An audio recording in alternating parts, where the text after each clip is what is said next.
I guess this ties in to the whole project that we're doing now.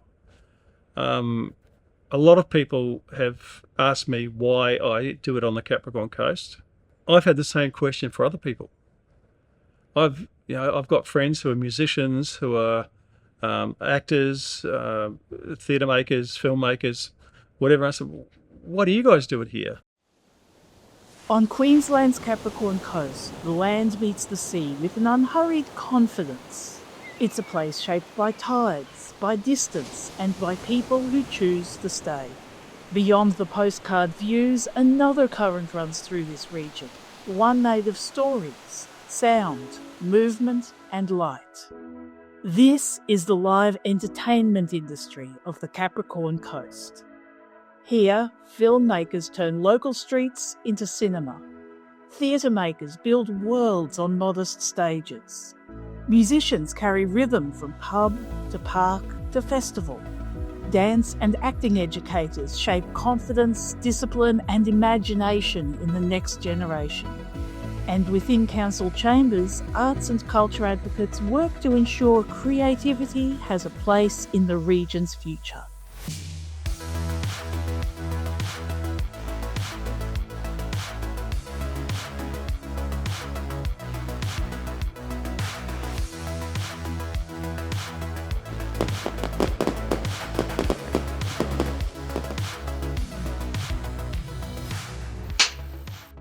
My name's Ian Westley. I was born and raised on a farm just outside of Nelson in the South Island of New Zealand. I wear a lot of hats. I'm a filmmaker, theatre maker, writer, director, producer, both on stage and on screen. And I also act as well. I suppose growing up, I wasn't particularly creative. I did a few creative things. I did a couple of school plays, but I was never a real, I guess, creative. I used to love English at school and writing essays. And it wasn't until I arrived here in central Queensland that I actually started performing. I did my first play on stage at Yeppoon Little Theatre in 2004. And I've pretty much been part of the scene at the theatre ever since then. A couple of years after that, I think it was 2006, one of the people backstage said to me, hey, my friend needs a bald-headed biker character for a film he's doing for uni. Would you be interested? So that was my very first actual screen role. A couple of years after that, it might be a year after that, Judy Cootie was running the Rocky Fringe Film Festival, and she said, hey, Ian, we need some more films for this year's festival. We're running a bit short. Can you think of anything? So I had an idea, but I didn't have a lot of time because I remember I was going away somewhere. I might have been going to Sydney. And so we wrote this film, shot it in one day, and I'd never edited a film before, ever. And we put it together. I edited it overnight pretty much, sent it to Judy the next day, and then flew off. And we ended up winning the People's Choice Awards at that year's festival. It was a film called The Interrogation, which I still look back fondly on. Since then, made a lot of films, spent a lot of time on stage.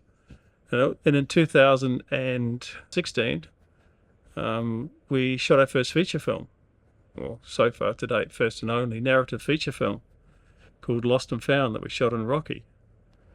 It was a challenge. We shot it over 2 weeks, and I think during those 2 weeks we had 2 days off, so it's basically 10 days of shooting. And instead of making a nice, easy, simple film, I think we had 40-odd cast members to something like 12 different locations. And night shoots, day shoots, you name it, we had it. And it was quite a complicated storyline to interweave. So that was, quite a challenge. My name's Jess Lamb. I'm a theatre maker based in Yeppoon on the Capricorn Coast. So I'm a co-founder of Midpoint Theatre Company, which is a theatre company based in central Queensland, and we're dedicated to creating new work, new theatre that speaks to and of our region. And I work across a couple of different hats as a theatre maker. So I'm a playwright, a dramaturg or emerging dramaturg. I'm still developing that skill set, and a creative producer. What that means is basically I help to design a theatre project from the start. So we figure out what story we're interested in telling, how we're going to go about sourcing the appropriate fundings, the appropriate partnerships to make that story happen, and making connections with community, because it's obviously really important if you're going to tell a story for a community that you are connected with that community. And I also work obviously with new and emerging playwrights and new and emerging theatre makers in our region as well, to make sure that we're passing on skills and making it a really sustainable venture for the future. Why do I make theatre in Central Queensland? Because I love theatre and I love living here, and I would like to live in a place where the thing that I love thrives. And also just because I think it's really important that we have a platform to tell stories that matter to us. There's something of a storytelling gap, I suppose, in our cultural canon in Australia. A lot of our new works and original theatre works are kind of situated in those capital cities. But we have amazing stories to tell, particularly on the Capricorn Coast. And I want to be a part of making that possible, so that we have got something that is a bit of a, I suppose, a time capsule for this moment in time, and something that we can continue to develop into the future. Well, we are the Walpoles, and we've Commonly known as the Mukawat poles. Yes, we've been doing what we do now for 45 years, and we love it, and we're not sick of it. And we've been in Yeppoon for 31 years We have. at Footlights.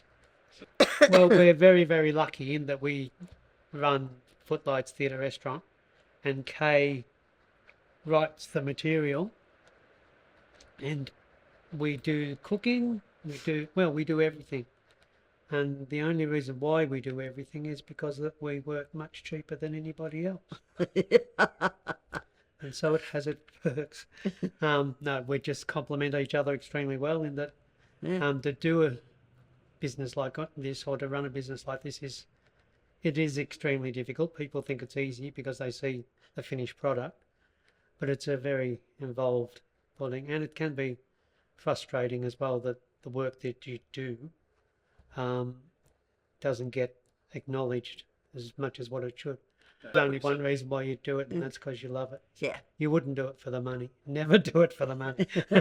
But no, that's it. We love our life, and we love what we do. I am Amanda Hock from Lock and Hock Productions. What do?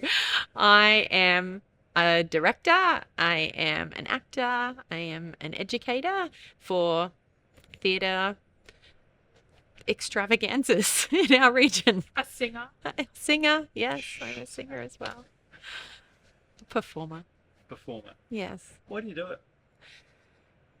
I can't not do it. It's something I've done since I was little, obviously in different capacities, but arts is inside of me and I need to get it out because it's an expression of me. So I have embraced the fact that I have these tools and I'm lucky enough to be able to share them or explain them. And so I try to use them as much as I can to make art. It's unique and it's not run of the mill, and it gives me the opportunity to play and experiment and workshop, and that doesn't happen in many jobs. And so I enjoy having that freedom to be silly and be silly with other people, break down inhibitions and help people be a little bit more open and a little bit more quirky. I think it starts with education. I mean, that's my background first and foremost, is being a teacher for nearly 20 years. And so the want to help, or the opportunities and the capabilities, that the skills that I have to help, start with education, I think. My name is Vicky Lamasney and I am the current treasurer of Yeppoon Little Theatre. We moved to Yeppoon in 2007, and we were going to see shows at Yeppoon Little Theatre, and then we decided to get involved, and here we still are.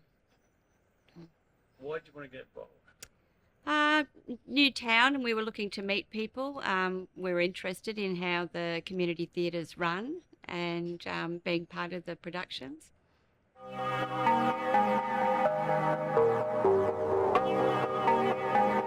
I'm Tegan Devine. I own local performing arts school Divine Drama and Dance, and I also run Wild Hearts Theatre Company. That's a big question. Why do I do it? For Divine Drama and Dance, my goal was always just to create a space for kids to feel happy and seen and kind of embraced for who they are, and obviously incorporating dance and drama into that. But at the core of what we do is more about the well-being of each individual student. So just creating like this really joyful, happy place. And for Wild Hearts Theatre Company, that's just started this year. It is a space for local actors, adult actors, just to perform in theatre productions. My desire to perform, I think I always had it. Even as a young kid, I was always putting on shows and being dramatic, I guess. When I was in school, I was more focused on dancing, and then my joy for acting came later when I was in university and started exploring different acting techniques and playing different characters, and that's where I really found my thing. Like I just knew with every inch of myself, this was what my life was going to be dedicated to.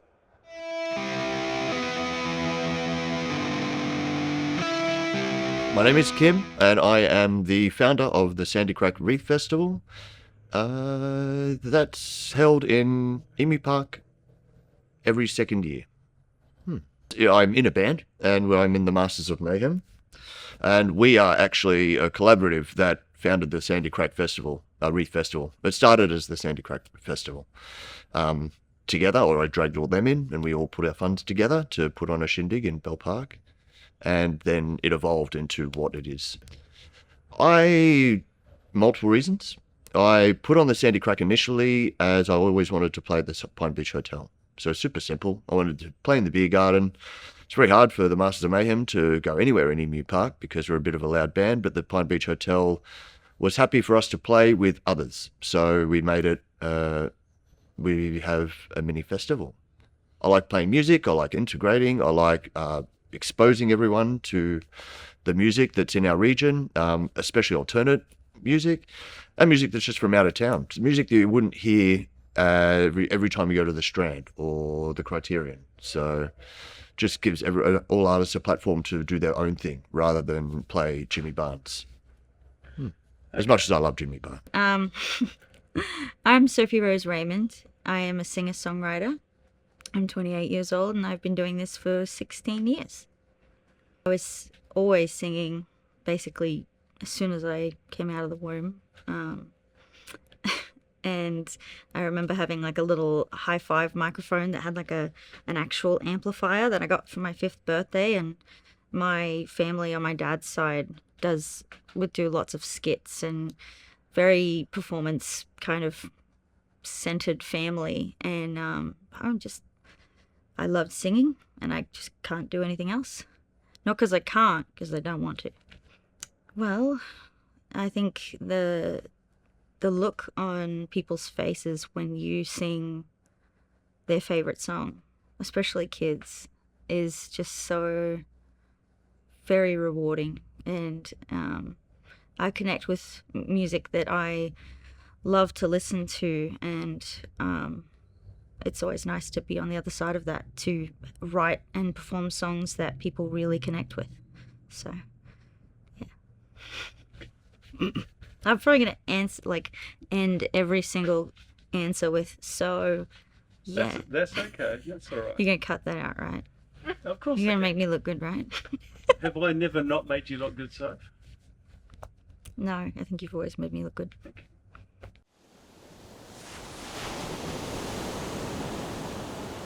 My name's Molly Saunders. I'm the Manager of Community and Cultural Services at Livingstone Shire Council.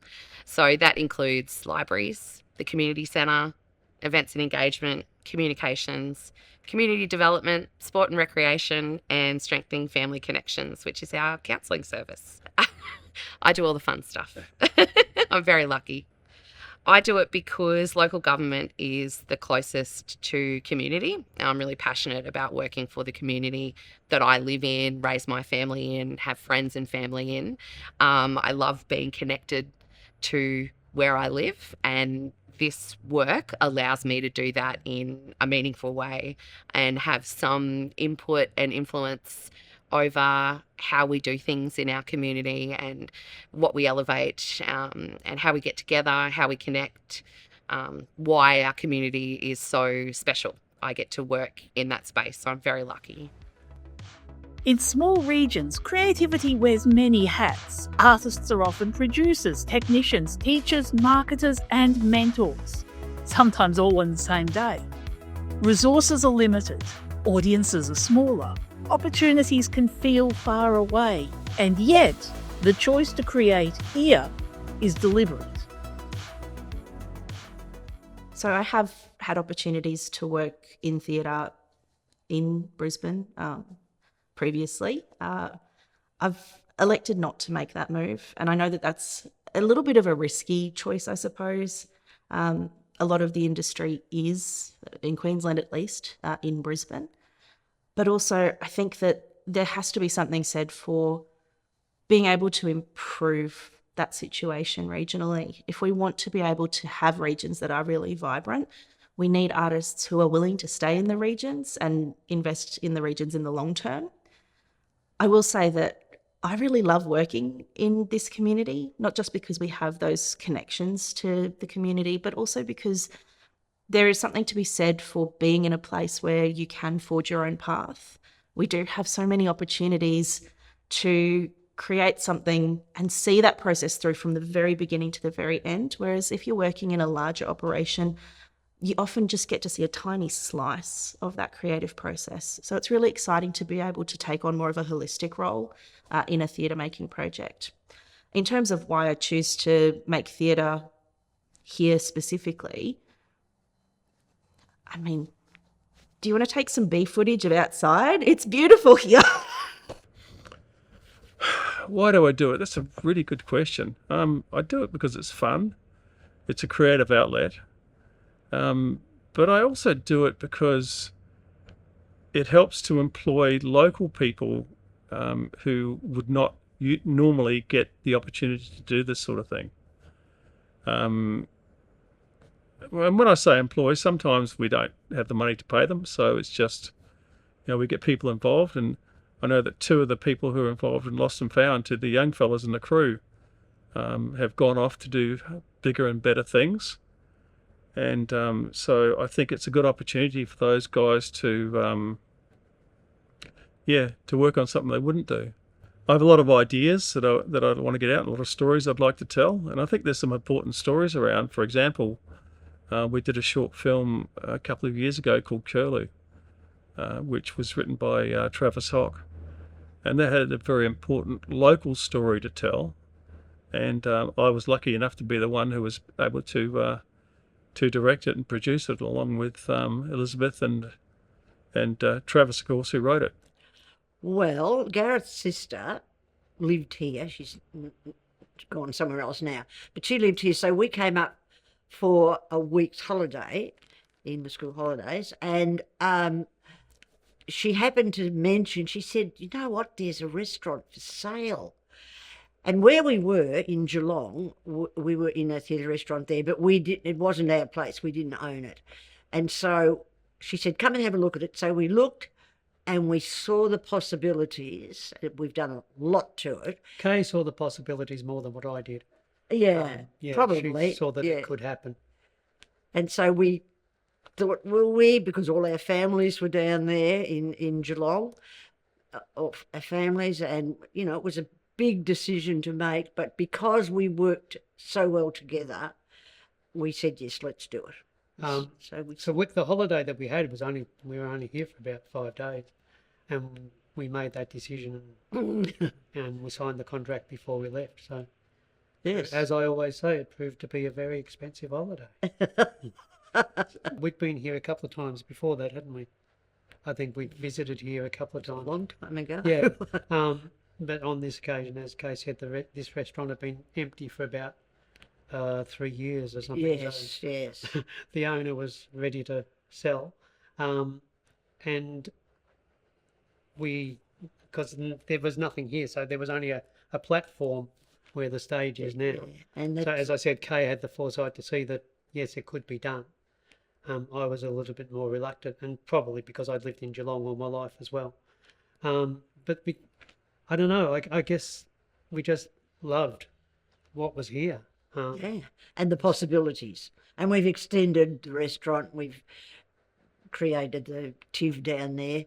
And we live upstairs, which is a big bonus. Yeah, that was attached as well.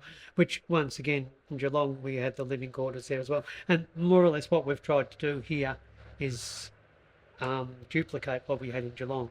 So this here is more or less what we had in Geelong, except we're not paying astronomical rent. Mm. And it wasn't as nice as here. No, well, it wasn't as nice as here because this was ours as well. Yeah, true. Makes it a little bit more. Yeppoon's very special to me. It's my roots. So I grew up here, and it's safe and it's welcoming and it's inspiring, and I think it's full of amazing creative people. So it's easy to create here because it's a very beautiful place and it sparks inspiration all the time. So it's a special place and a supportive place. I feel like the community's supportive of arts, or the arts community particularly is very supportive of each other and happy for new exciting things to happen here. So they'll come along for the ride. Yeppoon Little Theatre is a really successful community theatre. It's very well supported in the community. It's got a great core bunch of members, so doing productions here is fun, and it's great to be part of something that is generally quite successful. Yeppoon's a fabulous place to live, even though none of our family are here. We have lots of friends here. It's a fabulous location, great for boating, beautiful place to live. I grew up in Dysart, which is central Queensland.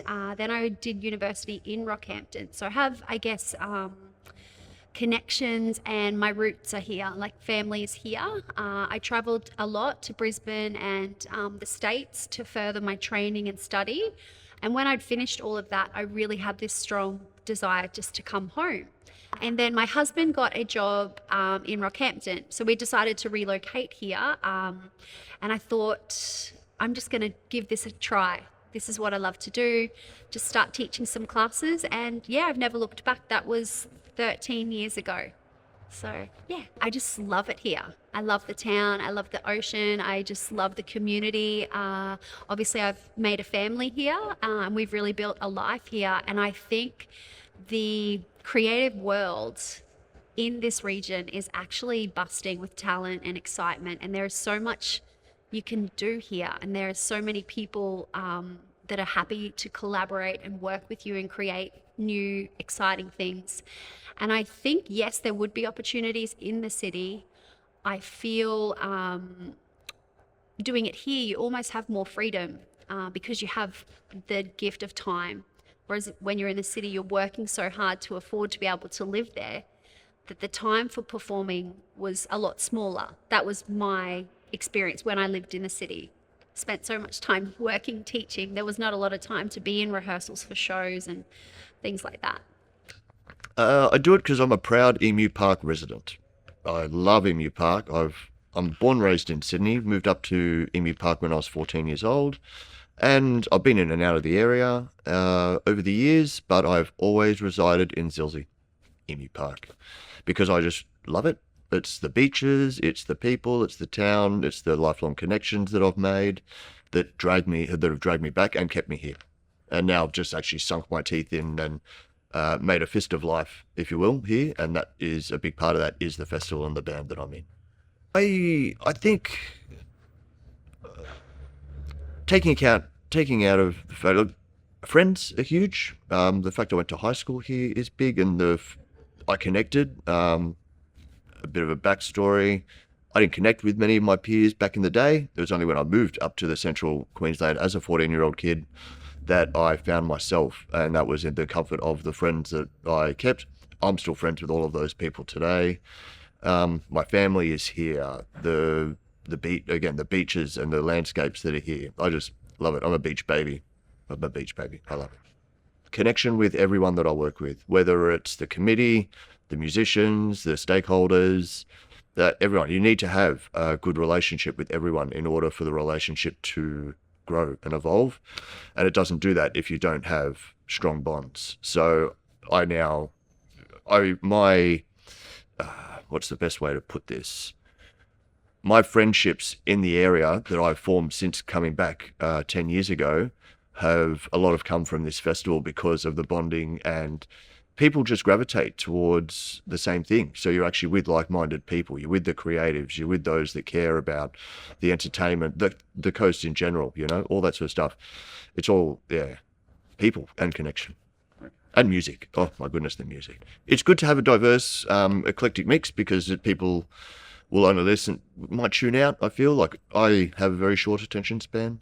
So I can only sit down. Sometimes I don't even last sets, but if you're expecting people to sit set after set after set over a numerous amount of hours, you need things for them to, you need to mix it up, basically. So you have a little bit of guitar here, you've got some piano over there, you've got some heavy metal as the evening goes on. And that way everyone's getting some. But the alternate scene is something that I like to focus on for the Sandy Crack because it's very hard for alternate music to have a place that's exposed to many people because it's late at night and it's at a pub and I throw it in a park in front of everyone, don't care, listen to it, and 9 times out of 10 people enjoy it, and those that don't come.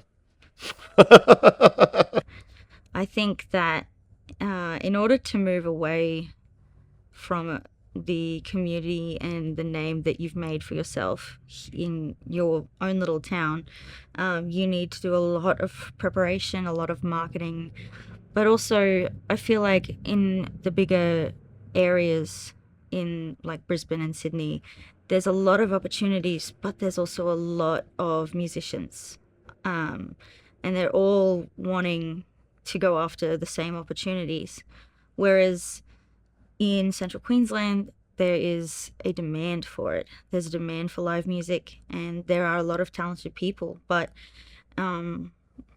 there's a tight-knit community that we all help each other out with. And so there's a story that I wanted to tell you that I promise links in. I promise. So I went to Blackhall, and it's like 8 hours out west, and it was for this like school fete, but it was like a full community thing because there's such a small community, everyone's involved in it. And these kids, I think I was the first ever live performance that they'd ever seen, and these kids are like, some of them were 5 up to like 10 that had never seen live music. And I think getting to see that is really special. Getting to be able to provide that for people is really special. We live in paradise. As a 16-year-old, I left because I hated it, but I was 16 and looking for something different and something new. And then I returned at 21 because I loved it so much.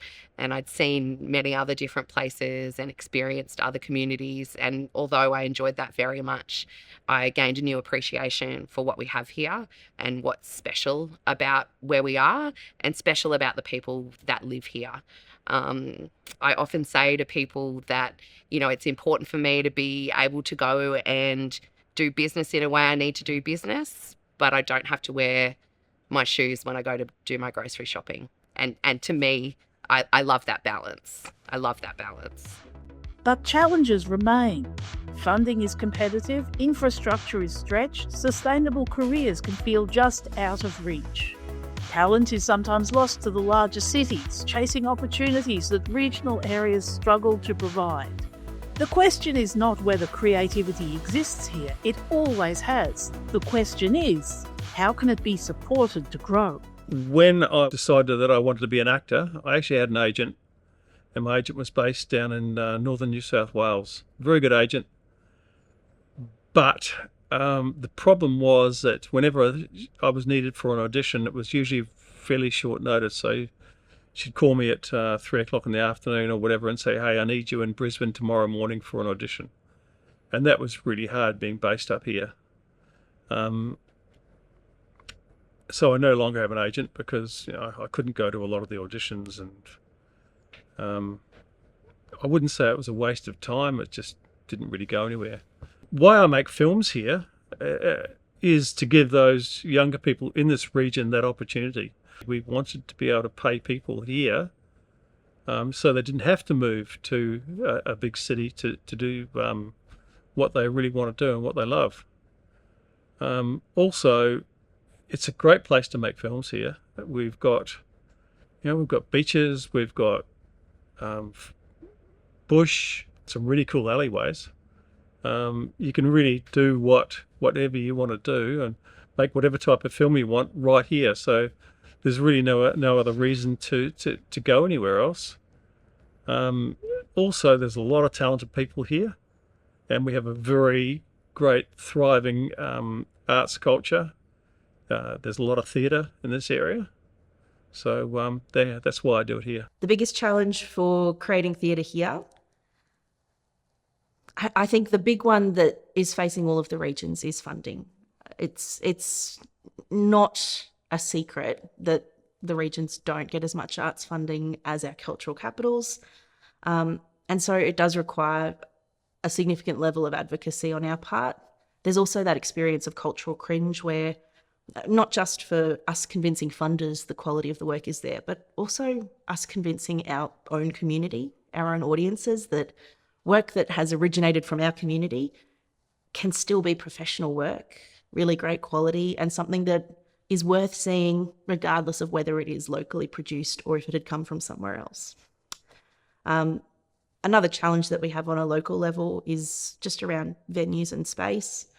And I think that faces a lot of different art forms. Practitioners in a lot of different art forms are faced with a similar problem.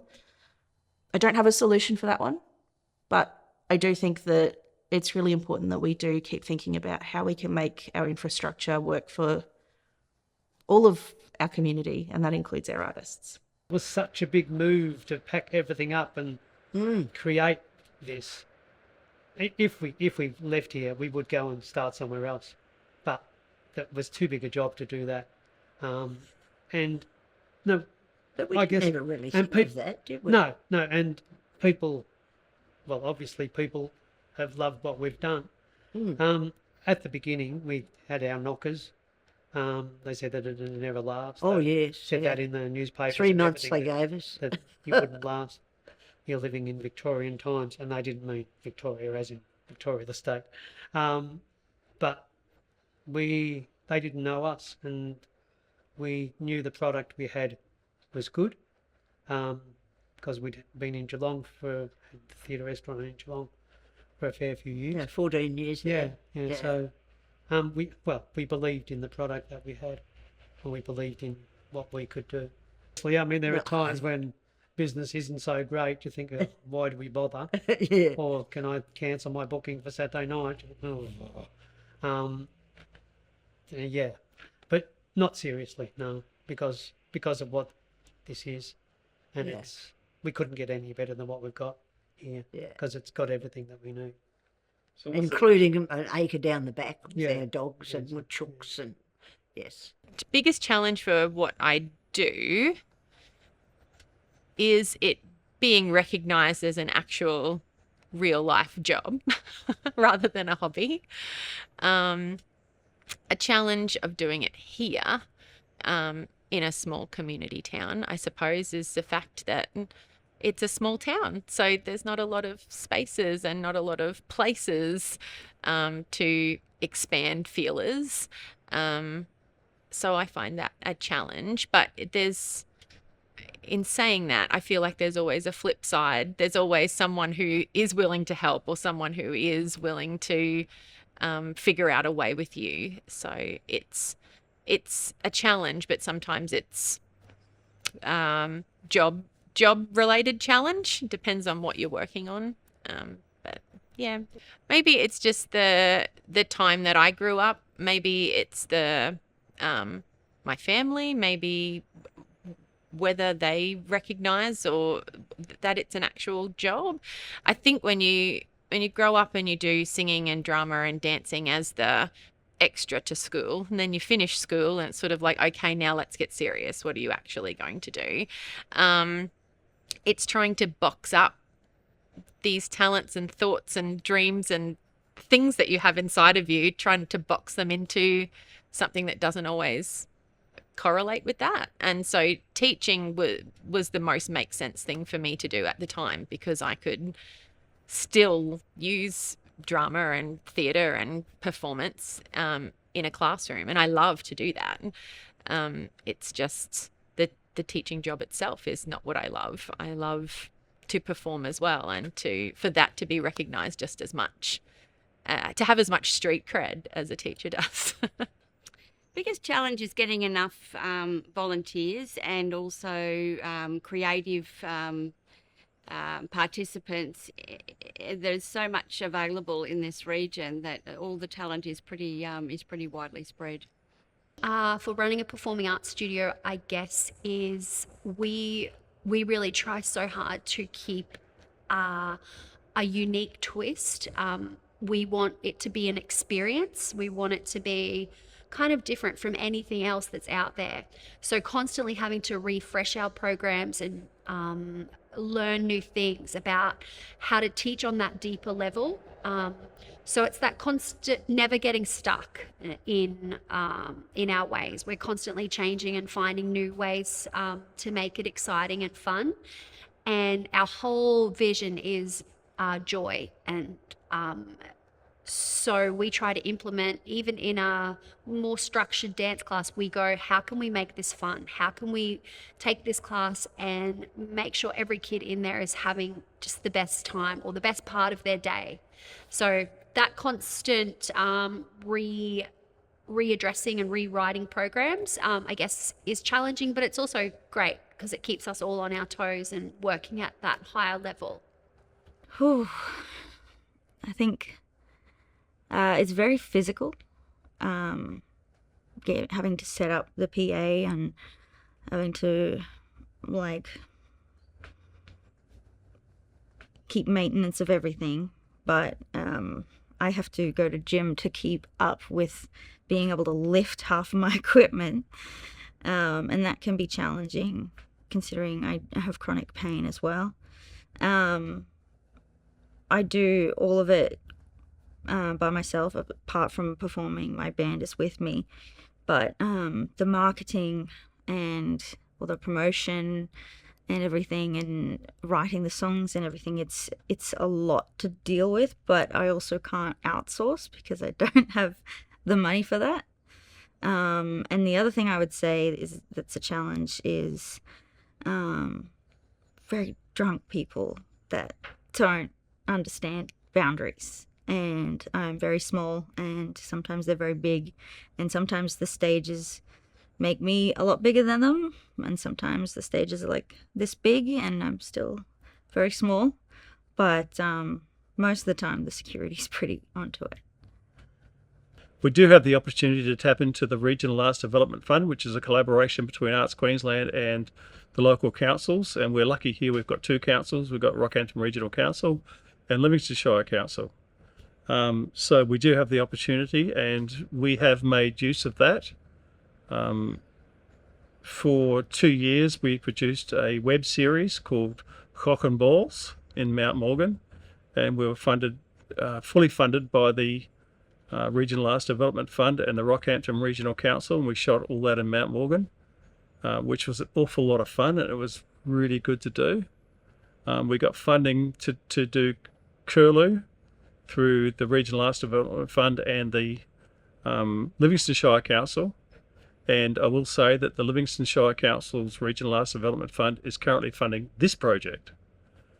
But there is only so much that can go into the RADF pool, and they have to fund all arts, not just stage and screen, but visual arts, all sorts. So funding is our biggest challenge, and I do not want to have to do a major project and say to the people involved, sorry guys, I can't pay you, I can buy you lunch, I can give you a credit in IMDb, but that's it. And especially in this business, you've got a lot of people who are casuals, and they work especially weekends, so if they come and help you out, they're actually losing money, and that's not fair on them.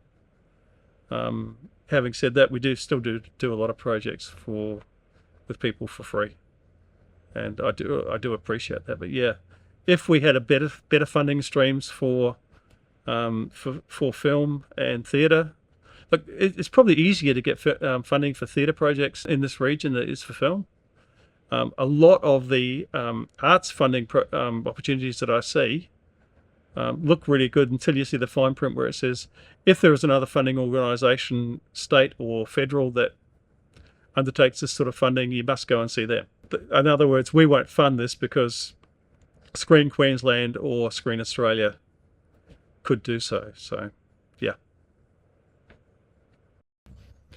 Oh, look, I don't think it's a challenge. We just got to have faith in everyone that's involved.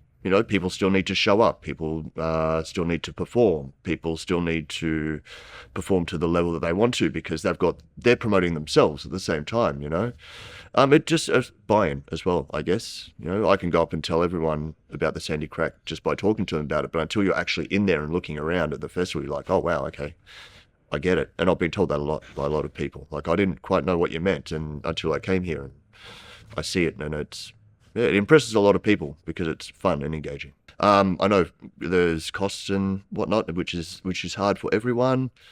But if you build it and if they don't come, then you don't do it again. So you're only losing what is created. So give it a crack. No pun intended. I totally did not mean to do that, but try it out. You don't know what you don't know until you go. So the biggest challenge, I think, physically, is a venue that provides the size and space required for some of the amazing opportunities that we have. We don't have an indoor venue that can take 1,000 people. So, we're starting with quite small venues. I think one of our challenges is to look, what would that venue be like? I would love to see, and council's looking at somewhere that can hold, 3,000, 4,000 people, large music, entertainment style venue. And then we've got to look at the more intimate or smaller and around that purpose built. As many people know, a theatre is a theatre and it's built as such. So at the moment, a lot of our live performances are happening within Yeppoon Little Theatre, which is fantastic, or the Town Hall. The Town Hall was built as a multi-purpose town hall. So although theatre can occur there, it's not ideal. It doesn't have the lights and the seating that really elevates the performance in that way. We can enjoy it, but there's another level we can achieve. So it's around thinking about the venues that we have and how to make them more useful for these sorts of things. When we talk about our markets where local artists and makers sell their wares, fantastic. We have wonderful venues for that. But there is an element around the live performance where we don't quite have a suitable venue. So that's something we're certainly looking at because it's wonderful and it's great for everyone, but it is of huge value to the community, especially when you look at the economic impact in tourism. We see artists and theatre companies go up and down the coast, think, oh, if we had something, we could grab them and they could do that here with us. And sometimes we don't have what's suitable. Festival of the Small Halls is a great example of something that works really well. That's run by Woodford, the folk festival. And their intention is to bring artists to regional small halls, and we have them and we run that program, and it's fantastic. So there are ways we can make it work, but it's certainly a gap around having a venue that's suitable for larger scale things, indoor or outdoor. We have the foreshore, and that works quite well. There's some restrictions around that due to the zoning of the foreshore. So that's when the planning scheme comes into things. And so we'd want to look at somewhere that the land use is for that purpose, and then we could build it for that purpose. What can make it better? Because live entertainment does more than fill seats. It tells us who we are. It gives voice to place. It brings people together in the same room at the same time, sharing something real. What would help me to make it better? I guess the obvious thing is money. Look, funding is really, really difficult for films. There's not a lot of organisations that will help with funding. There's not a lot of private funding available anywhere in this country for films, because basically films don't have a very good return on investment. So any sort of filmmaking is really, really difficult. We have two major funding organisations for film: Screen Australia, Screen Queensland. And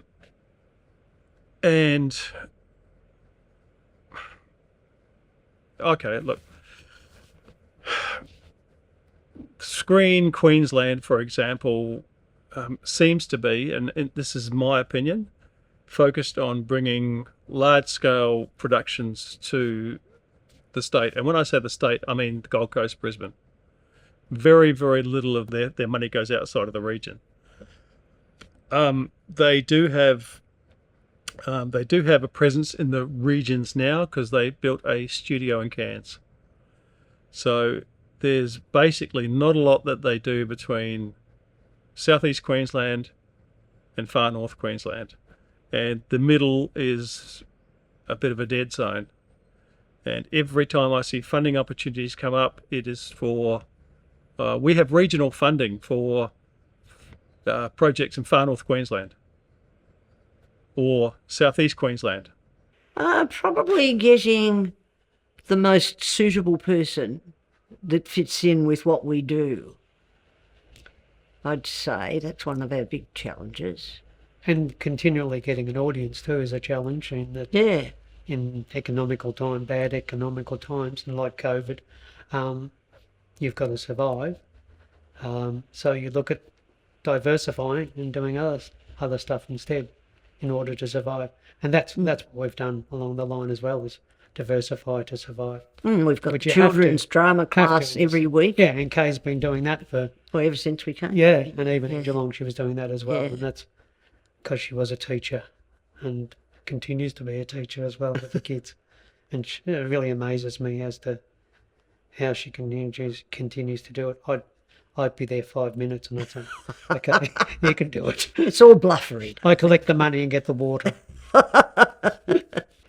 Getting new cast members, really having a turnover of cast members really helps that as well, because new people bring new ideas, and also, as I said, we've got 45 years of scripts to rely on, and having someone who, if we need a new script, Katie sits down and writes it, and I say, I don't know how you do it, and she says, anybody can do it. I said, no. Oh, no, I don't say that, but it's not difficult. So she says that, and to me, if I sat down and tried to write a script, it would be difficult.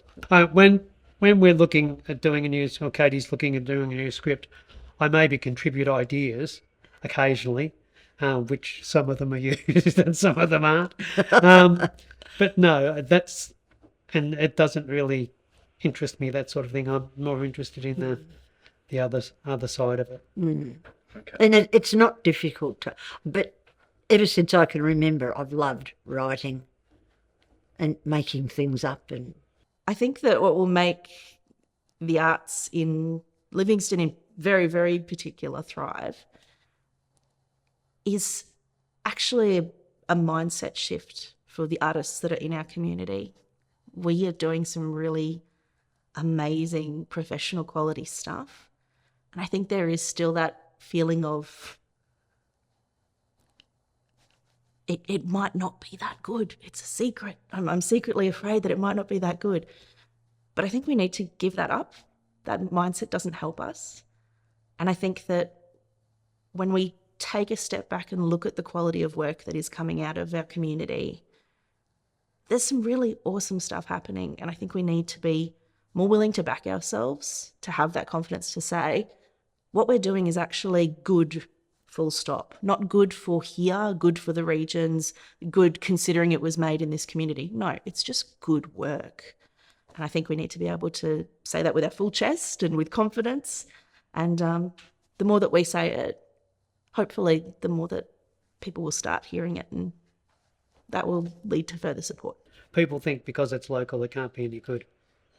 Yeah, and 45 years later, we're still here, so we must be doing something right. Yeah, that's right. Yeah. I think that for theatre, we do have this kind of broad spectrum experience of, if it doesn't come from Brisbane, Sydney, Melbourne, then it's rubbish. And that is a mindset that impacts artists, it impacts audiences, it impacts councils and funders. I think that it's more of a cultural shift than just saying this one group needs to make this change. I think we all need to really up our mindset and start to push back against that cultural cringe. I think that, when was that phrase coined? It was like in the 70s or something like that, probably earlier than that. But yeah, we're well past due the point of going, actually, really cool stuff does come out of the regions. If I had to point to what each different segment of community can do to make theatre thrive, I would say that council can continue to be in conversations with theatre makers. I'd really love to see more holistic support for sourcing venue space. And I know that we've been speaking with council to try and resolve that issue, but it is an ongoing issue. I think that audiences just need to start supporting the work that's happening in their community. We've been seeing growth in that area, which is really exciting. So I'm hoping that that trend continues.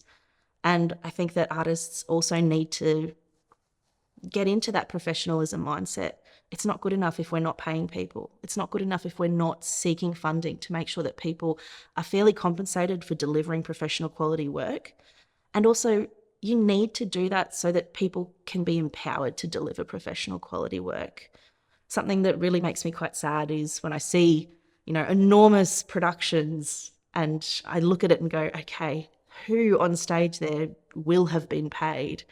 They're dedicating hours and hours and hours of their working week to do something for the love of it, but you can't do it for the love of it in the long term. It's just not sustainable, and it's actually really bad for artists' mental health. So I think that we do need to start treating it seriously. Yes, the arts are amazing and joyful and something that we do for the love of it, but we also need to think about it as it's also a job. And if we want professional results, we need to have professional processes in place as well. Money. People to come to our town with lots and lots of money and who will build us theatres and sponsor things and will just say, yes, I see you. Let's do that. That's what we want. I don't really know what would make things better here. I mean, it's good to have lots of volunteers to make the load lighter. That's always a constant challenge, getting people to be available when you need them to make things successful. Despite the small population, the Capricorn Coast has become a breeding ground for artists and performers. I think that the region's crawling with talent. It's lousy with it. I trip over it when I walk down the street. We've got heaps of talent in the region. Oh my gosh, it's incredible. It's so varied, but incredible. It's between here and Rockhampton, this whole region is a cultural hub, in my opinion. Not just performance, but visual art and dance and just creating. They have incredible minds, and the teachers that are in the classrooms in the schools are really incredible as well. So it's only natural that it trickles down. I think I think there's lots of talent in our region. I think there's enough talent, but there's also a lot of projects going on. So the talent is quite has a lot of opportunities. So we have to try and do things at a time that doesn't clash with other projects to give us the best chance to get good cast. I do think that what we need to see more of is opportunities for that talent to be developed further, to engage in more professional development. And I think that that's something that really comes with having a culture of professionalism. And it does come when artists are empowered to start to think about this as a job. When you're getting paid for your work that you're doing on a regular basis, then you also can start to see the value of investing in upskilling. Whereas if you're doing it for a hobby, that value proposition just isn't there. I think absolutely you can always be better. Never get comfortable. So yeah, growth and change always really important. I think one of the things that our region could use more of is like traveling, theatre, workshops, when the cities kind of bring people in. So then our students are getting the chance to work with other collaborators and other educators. I think we have a fairly good, it's starting to happen, but hopefully that in the future gets a little bit more frequent. Yeah, I think just that never thinking that you're at the top of your game. Always be willing to learn, always be open for new things, because there's always someone to learn from. I think what would help is people paying more attention to the smaller artists, people going and supporting their friends, and not just listening to just the A-list celebrities that are on Spotify that they love, because Spotify doesn't pay very much. It's like 0.0006 cents per stream, and a huge part of what we do as musicians is we need to perform to an audience, whether it's streaming or in a pub being hired. You need to make sure that you've got the people there listening, and so that would be helpful if people were to find some small artists even in their own town and just give a listen, watch the music video every now and then. That would be super helpful. It could always be more valued. I'm more than happy to say that. That's personal as well as professional. But council has a lot going on, and it does make it really difficult, especially when we've had such a population increase. Expectations have raised, suddenly go through months of rain, and then that becomes the focus. So they're all things council deals with all the time. But in terms of valuing live entertainment and events and those sorts of things, we have a significant sponsorship budget every year, $300,000. So council does spend $300,000 on events sponsorship. Then we have our regional arts development funding, and that's $72,000 a year. Then we have multiple other smaller grants towards supporting community groups do what they want to be doing. And then our politicians participate. They go along to these live events and they enjoy them, and then they come back, and when they're assessing the sponsorship next time, they have that value from, I really enjoyed it and I saw the value.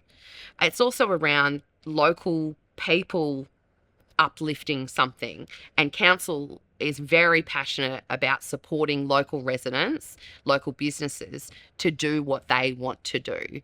So we may not have the best venue available, but we'll do what we can to make it the best that it can be and support it to happen. We certainly have an appetite to support things happening. We want things to be tried and tested and explored. We also do a few activities ourselves. So part of our cultural programming is bringing shows to the region. So we have Children Are Stinky from a children's theatre company last year. Festival of Small Halls is the other one. But then Tides and Tunes, which is where we pay local musicians to play on the foreshore stage in the school holidays. So again, trying to get a platform there for local musicians that might not have performed for a long time and are looking for more opportunities to perform. So we're always looking for ways to elevate something that's already going on. How do we really lift that up? And we say to the younger ones that are in the cast, it's so good for you to go and see all different types of theatre. I can remember I did a show in Melbourne many long years ago, not long after I was in school. And it was a horrible experience. I really hated it. But I learned so much from it as to what not to do and really made me appreciate what I like to do even more. So not all theatre experiences are good. So that's why we say to the young ones, you really should get out and see as much theatre as you possibly can. The Sandy Crack is always evolving. And it started simply as getting 6 bands and 2 comedians as our first one, to now the most recent one, which we held last year, was our 4th festival, and we had bumped it up to 2 stages, over 20 different musicians and performers, including DJs.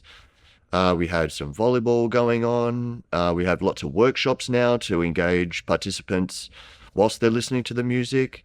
And it just brings a lot of community. I'm big on community. So that's probably the biggest point, is getting this group, mingling all together in order to create something large and big and great for the coast.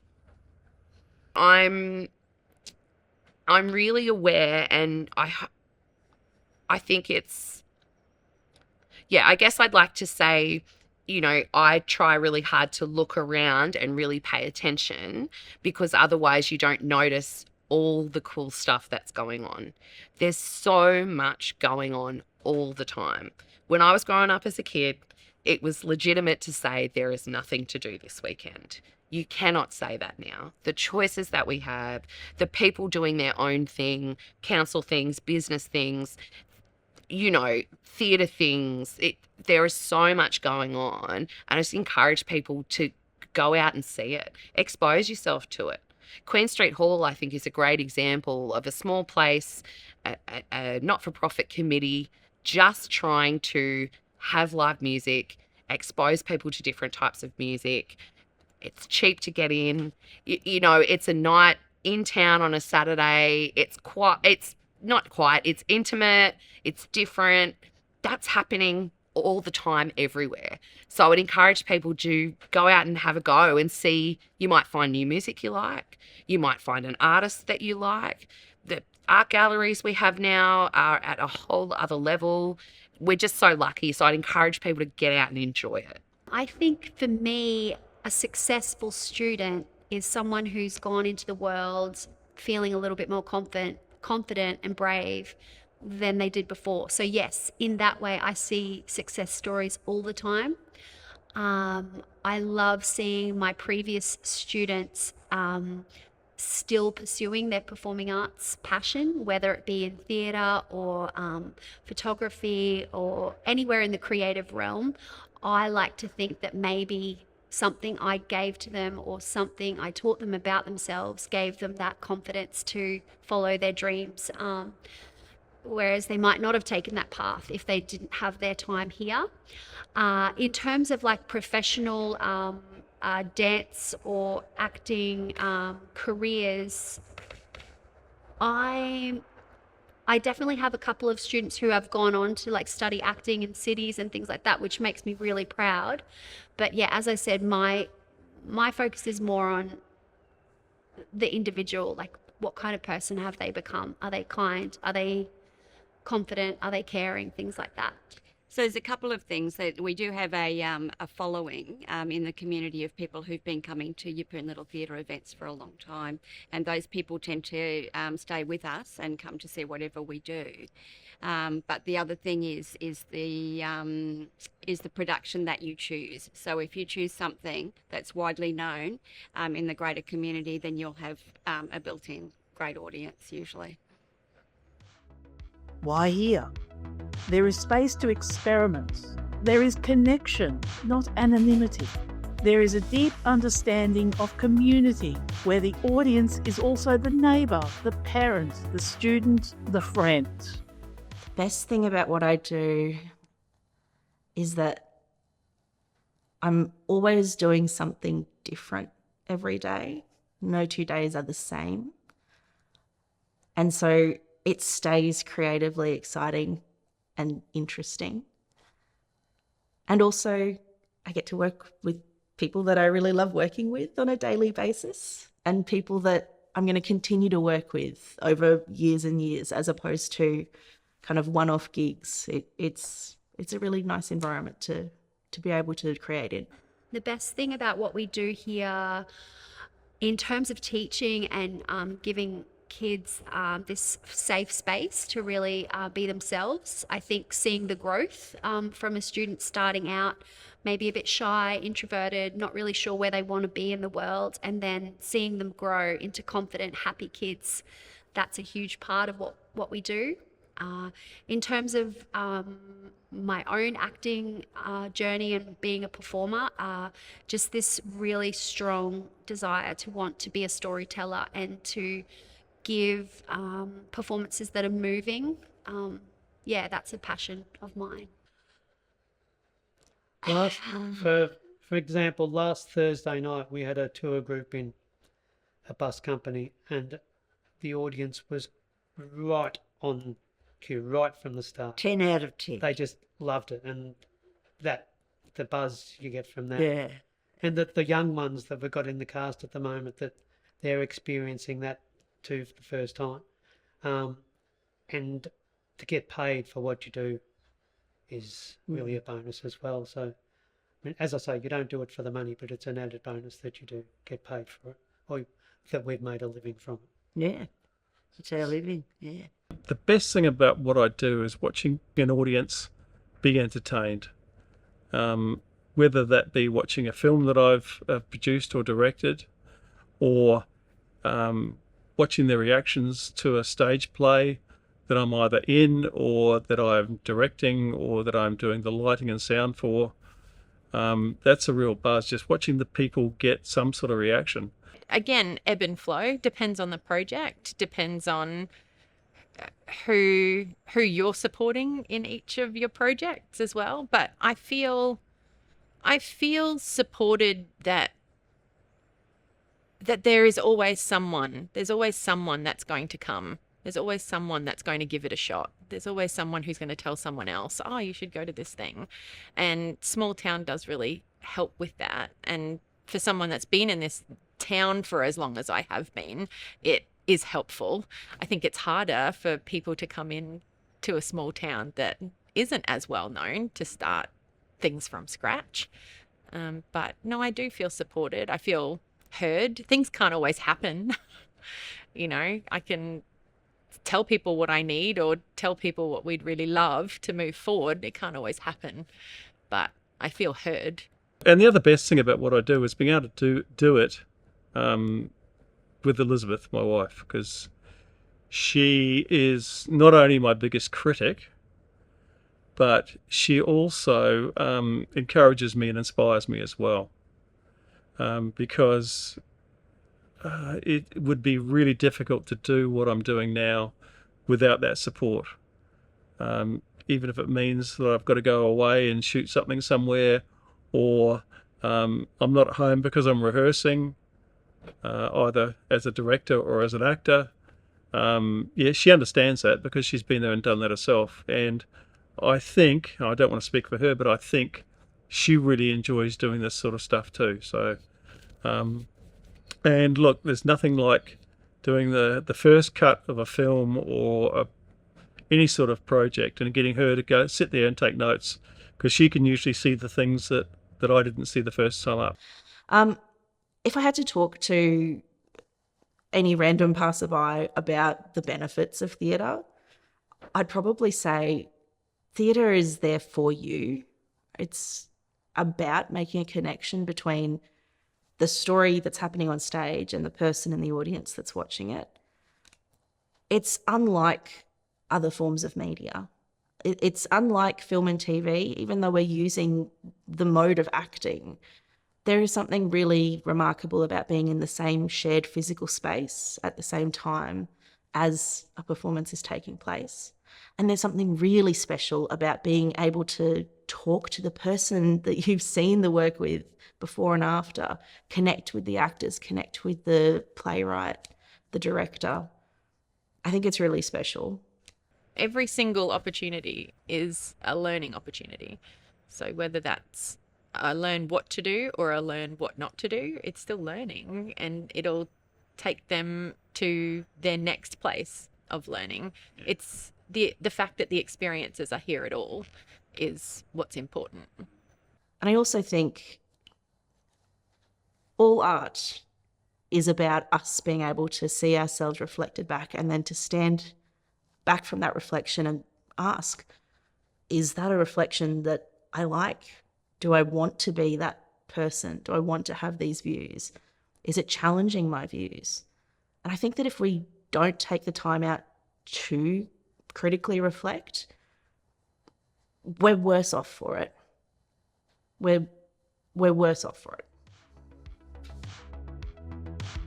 On the Capricorn Coast, creativity is not confined to capital cities or grand stages. It lives in rehearsal rooms, community halls, classrooms, beaches and backyards. It survives because people believe in it. And with the right support, it doesn't just survive, it thrives. This is a story about making art where you are, about choosing community, about building culture, live, local and lasting, on the Capricorn Coast.